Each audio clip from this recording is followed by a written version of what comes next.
warga Koperasi Merah Putih ingin memperkenalkan diri. Perkenalkan, nama saya Satrio Wibowo. Perkenalkan, nama saya Siti Noviang di sana. Perkenalkan, nama saya Nasuma Hasna. Perkenalkan, nama saya Latifah Bajirain Pesonti. Perkenalkan, aku Aura Siti Nuraliza. Perkenalkan, nama saya Kevin Amadjaya Wibowo. Jadi kita akan mewawancarai dari desa tentang Koperasi Merah Putih. Nah, jadi kalian tonton terus ya. Bye bye. Stay tune. Stay tune. Oke, Bapak, kami dari Sekolah SMA Korpri mau mewawancarai tentang KMP, Koperasi Merah Putih. Mohon izin ya Bapak. Silakan. Mohon izin ya Bapak buat pertanyaan nomor satunya. Apa sejarah pendirian dari Koperasi Merah Putih di sini? Baik, terima kasih. Ya, Assalamualaikum warahmatullahi wabarakatuh. Waalaikumsalam warahmatullahi wabarakatuh. Ya, baik adik-adik sekalian. Jadi seperti kita ketahui, mungkin koperasi ini hampir boleh dibilang di sekolah juga sebenarnya sudah ada. Ya. Dari sekolah itu juga sudah ada koperasi sekolah. Kalau di masyarakat dahulu ada yang namanya koperasi unit desa. Nah, kemudian seiring perkembangan, nah sekarang pemerintah mulai mencoba kembali menghidupkan bagaimana koperasi itu bisa tumbuh dan berkembang kembali. Ya. Nah, kalau yang sekarang itu karena program nasional namanya Koperasi Desa Merah Putih. Ya. Bedanya apa dengan koperasi sebelumnya? Nah, jadi harapannya untuk Koperasi Desa Merah Putih ini adalah pembaharuan dari kegiatan koperasi yang sebelum-sebelumnya sudah tumbuh di masyarakat. Ya, kemudian secara pengelolaannya pun kita sudah harus mengikuti apa yang disebut dengan perkembangan teknologi dan sistem informasi. Ya. Nah, kalau kalian yang di sekolah kemudian masuk dalam kegiatan semacam unit kegiatan koperasi ataupun kegiatan unit sekolah, ya. Nah, itu bagaimana kalian juga belajar tentang wirausaha. Ya, jadi secara pokoknya koperasi itu memberikan manfaat kepada semua masyarakat. Ya, terutama di sisi pendidikan pun juga sama. Ya, kita mulai belajar bagaimana dari sisi perekonomian itu bisa ditopang juga dengan kegiatan dari koperasi. Ya, nah untuk koperasi sendiri, kenapa menjadi Sokoguru gitu ya? Jadi Sokoguru itu adalah salah satu falsafah yang bisa memberikan gambaran bahwa kegiatan ekonomi itu salah satunya bersumber dari unit koperasi. Ya, apa saja manfaat, kemudian apa saja yang bisa diperoleh. Nah, itu kalian juga pada saat nanti masuk di organisasi kegiatan sekolah, kemudian mendapatkan pelajaran tentang bagaimana koperasi itu tumbuh kembang di lingkup sekolah. Nah, itu bagian yang nanti bisa akan ditemui juga di masyarakat seperti halnya di desa. Ya, jadi kalau di desa saat ini itu sudah diwajibkan. Artinya pemerintah mengharapkan desa itu bisa menghidupkan kembali ekonomi melalui koperasi. Karena koperasi itu dari warganya atau dari anggota ya. Dari anggota, oleh anggota, dan kembali lagi untuk anggota. Ada yang sudah tahu apa saja yang ada di koperasi itu dari sisi kegiatannya? Ada simpan pinjam, ada simpanan pinjaman, dan SHU ya, sisa hasil usaha. Jadi koperasi itu dibangun dari anggota, kemudian bagaimana anggota bersukarela ya memberikan atau menopang melalui kegiatan iuran dan simpanan. Ya, ada simpanan pokok, ada iuran wajib atau simpanan wajib. Nah, simpanan wajib itu nanti akan dikelola untuk bisa dikembangkan sesuai dengan kegiatan usaha. Hasil kegiatan usaha itu akan dikembalikan lagi kepada anggota. Yang disebut dengan hasil manfaatnya adalah SHU, ya, sisa hasil usaha. Nah, itu nanti ada komposisinya. Tapi yang jelas manfaat dari koperasi ini adalah bagaimana kita di lingkup dari mulai sekolah, akademik, gitu ya, sampai dengan nanti adik-adik selesai. Nah, ini bisa ya berkontribusi lah ya, mengembangkan koperasi yang ada di desa masing-masing. Ya. Bapak, kalau misalnya boleh tahu, visi misi di desa ini tuh ada Koperasi Merah Putih itu untuk apa ya? Apa aja visi misinya? Ya, jadi kalau secara visi misi memang hampir boleh dibilang kita sama ya, bagaimana mensejahterakan anggotanya. Jadi kalau anggota itu adalah karena koperasi ini bagian dari kegiatan usaha. Ya, dari kegiatan usaha itu kita sifatnya berkelompok, dibangun oleh kesamaan pandangan. Ya, dari kesamaan pandangan itu bagaimana kita tujuan akhirnya adalah ketahanan ekonomi keluarga. Ya. Jadi secara gambarannya visi misi utamanya adalah untuk mensejahterakan anggotanya.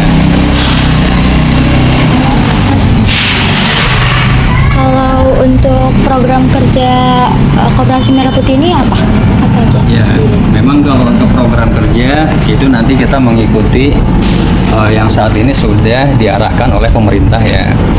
Ya, salah satunya adalah pemenuhan untuk kebutuhan sembako masyarakat. Adik-adik tahu apa yang menjadi kebutuhan utama atau disebut sembako? 9 bahan makanan pokok ya. Jadi itu yang utamanya mungkin akan menjadi target untuk kita bisa membantu di sisi pendistribusian seperti beras ya, kemudian minyak, telur ya, sampai dengan beberapa kebutuhan yang sifatnya nanti menjadi tambahan ya. Dan tentunya kita juga berharap bisa memberikan dengan harga yang terjangkau, kemudian para anggota itu mendapatkan manfaat dengan adanya sisa hasil usaha atau SHU gitu ya.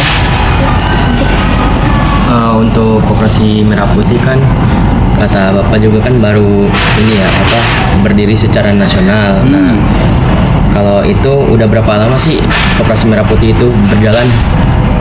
Ya, jadi untuk Koperasi Desa Merah Putih khususnya di Desa Sukaluyuk, nah ini memang kita kurang lebih belum genap setahun ya, karena baru 2025 beberapa bulan ke belakang, nah itu baru digaungkan ya. Dan itu karena berlaku secara nasional ya, artinya seluruh ya itu melakukan kegiatan tersebut. Adapun setiap desa mampu atau sudah ada atau yang belum ya merealisasikannya, memang kembali lagi pada kesiapan. Artinya di sini juga karena kita perlu yang namanya tempat ya, terus kemudian perekrutan anggotanya ya, karena kita tahu juga bahwa untuk saat ini khususnya yang areanya di wilayah semi perkotaan atau masuk perkotaan, nah ini kan banyak juga yang warganya itu sebagian bekerja di perusahaan, kemudian sudah masuk sebagai koperasi di perusahaannya ya. Nah, karena untuk menjadi anggota koperasi ini sifatnya adalah sukarela, jadi kan tidak ada pemaksaan ya.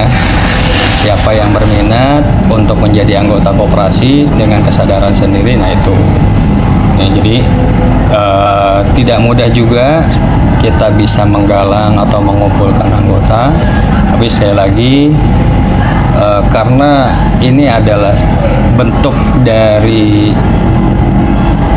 cita-cita pendiri bangsa kita juga ya, bagaimana koperasi itu diharapkan bisa membantu perekonomian untuk masyarakat khususnya di pedesaan lah. Ya. Terakhir Pak, kalau di desa ini tuh KMP Koperasi Merah Putih tuh udah membantu apa aja sih buat warga di sini? Ya, jadi kalau untuk membantu atau berkontribusi kembali lagi tadi ya kita memang menunggu arahan dari pelaksana teknis ya, terutama dari Dinas Koperasi. Jadi kalau salah satunya yang mungkin banyak ditunggu oleh masyarakat adalah simpan pinjam. Nah, simpan pinjam sendiri itu juga kita tidak bisa secara serta-merta langsung memberikan begitu saja. Ada syarat dan ketentuan juga. Ya, artinya pada saat anggota akan meminjam itu ada persyaratan yang harus dipenuhi. Salah satu contohnya, apakah pada saat meminjam nantinya bisa juga untuk mengembalikan, gitu ya. Jadi ada kriteria. Nah, seperti apa, siapa, ya ini memang kita sudah ada pelaksanaan juknisnya itu dengan ketentuan yang namanya anggaran dasar dan anggaran rumah tangga. Jadi itu pedomannya, ya. Bagaimana kita mensiasati, nah itu nanti disiapkan dalam rencana kerja. Ya, jadi rencana kerja itu adalah salah satu pedoman untuk kita bagaimana mensiasati pelaksanaan kegiatannya. Maaf Bapak. Kalau betul Bapak namanya siapa Pak? Nama saya Asep Samsul Bahri. Makasih ya Mas Asep. Ya. Udah mau diganggu waktunya buat wawancara. Sekali lagi makasih banyak ya Pak. Ya baik, nanti kalau kalian mau berkunjung ke websitenya Koperasi Desa Sukaluyu, ya ini bisa